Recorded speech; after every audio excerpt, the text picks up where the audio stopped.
জীবনের হিসাব। কবি সুকুমার রায়। বিদ্যে বোঝাই বাবু মশাই, চড়ি শখের বোটে মাঝিরে কন।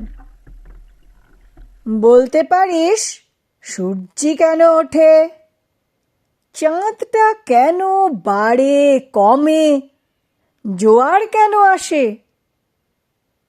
বৃদ্ধ মাঝি অবাক হয়ে ফেলফেলিয়ে হাসে।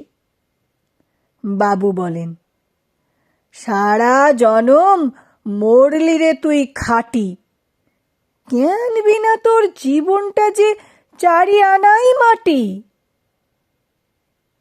খানিক বাদে কহেন বাবু, বল তো দেখি ভেবে, নদীর ধারা কেমনে আসে পাহাড় হতে নেবে? বলতো কেন লবণ পোড়া সাগর ভরা পানি? মাঝি সে কয়, আরে মশাই অত কি আর জানি।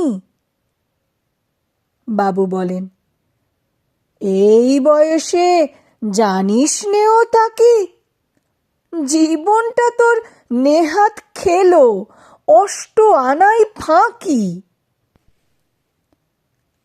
আবার ভেবে কহেন বাবু, বল তো রে বুড়ো, কেন এমন নীল দেখা যায় আকাশের ওই চূড়ো? বল তো দেখি সূর্য চাঁদে গ্রহণ লাগে কেন? বৃদ্ধ বলে, আমায় কেন লজ্জা দেছেন হেন? বাবু বলেন, বলবো কি আর, বলবো তোরে কি তা, দেখছি এখন জীবনটা তোর 12 আনাই বৃথা। খানিক বাদে ঝড় উঠেছে, ঢেউ উঠেছে ফুলে। বাবু দেখেন নৌকাখানি ডুবলো বুঝি দুলে। মাঝিরে কন, এ কি আপদ, ওরে ও ভাই মাঝি, ডুবলো নাকি নৌকো, এবার মরবো নাকি আজি? মাঝি শুধায়, সাঁতার জানো?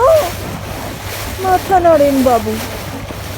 মূর্খ মাঝি বলে, মশাই এখন কেন কাবু, বাঁচলে শেষে আমার কথা হিসেব করো পিছে।